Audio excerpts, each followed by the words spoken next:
Hey guys, it's Olivia. Welcome back to your endocrinology chapter. In this section, we'll be talking about hyperaldosteronism. So, what happens when you have too much aldosterone in your body? Aldosterone is a mineralocorticoid. It is released from the zona glomerulosa and it's responsible for maintaining our blood pressure and our sodium levels. So, very high yield to understand what happens when there are discrepancies in this system because test writers love to ask you about, well, you know the normal physiology, but let's test your understanding of the impact of this pathway. What happens when it gets messed up? So diving right in here, the physiology of how aldosterone functions in the body, it's part of our RAS system. Decreased blood pressure and decreased renal perfusion up here are going to stimulate our juxtaglomerular cells to release renin. Increased renin is going to cause RAS activation, so increased renin is going to convert angiotensinogen into angiotensin 1. Angiotensin 1 gets converted by angiotensin converting enzyme, or ACE, in the lungs into angiotensin 2. Angiotensin 2 mediates a lot of the end organ effects of the RAS pathway, like increasing vasopressin release, causing vasoconstriction, etc., etc. But very importantly, it goes to the adrenal cortex. This is the zona glomerulosa of the adrenal cortex, and stimulates that to release aldosterone. When aldosterone is released, aldosterone also helps mediate some of these end organ effects, such as going to the kidney and increasing sodium and water reabsorption. In the kidney, we're going to get increased sodium absorption, increased potassium excretion because we are switching those. They're getting swapped in the distal tubules and collecting ducts. This is going to lead to overall net sodium reabsorption and water reabsorption, which will, of course, increase the volume of blood circulating in your body, which is a great way to increase blood pressure, which, of course, is the goal of this system. We are responding to decreased blood pressure, so here we want to increase blood pressure. Now, what happens when you have too much of this aldosterone? Well, there's several things that can cause hyperaldosteronism. Primary hyperaldosteronism, I want you guys to think about this at the level of the adrenal gland. So think about something in the adrenal gland that are producing way too much aldosterone. This could be a unilateral adrenal adenoma. This is known as Conn syndrome. Down here, you can kind of see on CT, there's this tiny little mass, the suprarenal mass. And if you ever see a mass on a CT that looks like it's right by the kidney, maybe attached to the kidney, but it is not directly in the kidney, that's a great clue that this is an adrenal mass or a suprarenal mass, if you will. This, I think, is actually a picture of an adrenal carcinoma, but an adrenal adenoma mass would look very similar in that it is located right by your kidney, and it is a mass on one of the kidneys that is not present on the other kidney, highly suspicious for some type of neoplasm. Similarly, you can have bilateral adrenal hyperplasia. If this involves the zona glomerulosa that produces our aldosterone, then of course, this is going to lead to increased aldosterone. Then an important note here about primary hyperaldosteronism, you are not going to see edema in primary hyperaldosteronism. And that should be a little counterintuitive to you because you should think about increased aldosterone, increased sodium and water retention. You're having all this water retention, you should have edema, right? But there's actually a very important phenomenon called the aldosterone escape. And the mechanism of this is a little bit complicated. It's not that high yield for you guys to understand. Mostly it involves natriuresis, so hydrostatic forces, forcing sodium into the urine, as well as some decreased sodium reabsorption in response to the amount of sodium in the body. Again, this is a complex mechanism that is incompletely understood and not very high yield for you guys on your board. But what is important to understand is that in primary hyperaldosteronism, although you have high levels of aldosterone, you're not going to see edema because of the aldosterone escape and understanding that there will still be adequate sodium excretion in the urine. Now, while primary hyperaldosteronism occurred at the level of the adrenal cortex, secondary hyperaldosteronism is going to occur more at the level of the input to the system where the juxtaglomerular cells in your kidney are mediating how much renin to release. And this increase in RAS activation and renin release is what's going to trigger our aldosterone production in secondary hyperaldosteronism. So several pathologies such as congestive heart failure or liver failure, where you have too much volume in your body overall, but you are intravascularly depleted because there's not that much volume circulating in your bloodstream, that's going to trick your kidneys into thinking that it's not getting enough salt, it's not getting enough water. We really need to hang on to this water and the salt to preserve our blood pressure.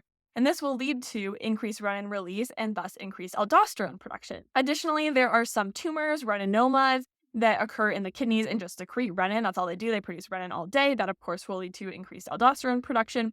And then finally, renal artery stenosis. Renal artery stenosis is a narrowing of the renal artery. And because that renal artery is narrow and is getting less flow to your kidneys constantly, your kidneys are going to be constantly stimulated to produce renin, which will then lead to production of aldosterone. And then commonly tested, this is a cause of refractory hypertension. So it doesn't matter what your blood pressure is, your kidneys are always going to be producing renin, which will, of course, stimulate the RAS system to increase blood pressure. And that is why these normal treatments that would control the RAS system aren't going to work, because you're still getting this constant stimulation in renal artery stenosis. An important commonly tested pathology with hyperaldosteronism is diabetes insipidus. So because we have decreased potassium due to the increased aldosterone here, the increased aldosterone increasing potassium excretion like we talked about, we are going to get ADH desensitization. Potassium is important for the ADH receptor to understand when there is ADH and mediate intracellular effects of antidiuretic hormone. If we don't have potassium, we're not meeting these intracellular effects, and this is going to cause nephrogenic diabetes insipidus. Nephrogenic diabetes insipidus presents with polyuria, polydipsia. You're going to have very dilute urine, so low urine osmolality. And then additionally, you can treat this with hydrochlorothiazide. The presentation of hyperaldosteronism is going to be secondary hypertension, headache, refractory hypertension, like we talked about, as well as symptoms of hypokalemia, so muscle weakness, palpitations, cardiac arrhythmia, everything that goes with having low potassium. Diagnostics are going to see an elevated 24 urine aldosterone. That makes sense. That is the definition of hyperaldosteronism. You're going to see increased or normal sodium. Remember, we talked about the aldosterone escape. So the sodium might be increased, but it could also be normal because the sodium is escaping into your urine despite the high levels of aldosterone. An increased exchange of hydrogen ions for sodium ions can actually lead to a metabolic alkalosis. So that might be something you see as well with hyperaldosteronism. Decreased potassium, of course. And then in primary hyperaldosteronism, you're going to see decreased renin, right? Because we're still getting negative feedback here. We're making a ton of aldosterone, which is shutting down the RAS system. But in secondary hyperaldosterone, you're going to have increased renin. And that is because in secondary hyperaldosteronism, the problem is at the level of the kidneys. We're making too much renin, which is then stimulating the adrenal cortex to release too much aldosterone. This leads me to discuss something called the aldosterone to renin ratio. This aldosterone to renin ratio is sometimes calculated during the diagnosis of hyperaldosteronism, and it can help you differentiate between primary and secondary hyperaldosteronism. So in primary hyperaldosteronism, for example, you're going to have really high levels of aldosterone and then these low levels of renin. You're going to have the ratio of a big number to a small number.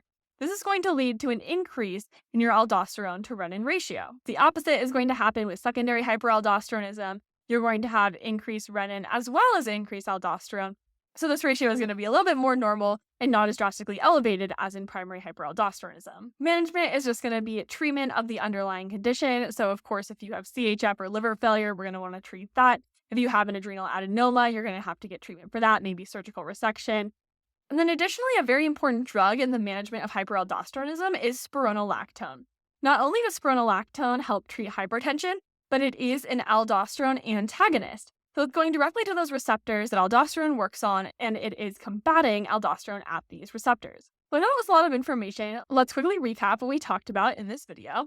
Primary hyperaldosteronism occurs at the level of the adrenal cortex. So you can get an adenoma or bilateral adrenal hyperplasia. Secondary hyperaldosteronism occurs at the levels of the kidneys, anything from heart failure, liver failure, renal artery stenosis. Both of them can cause headache, hypertension, as well as the symptoms of hypokalemia. Diagnostics, aldosterone will be elevated. You will have normal or elevated urine sodium.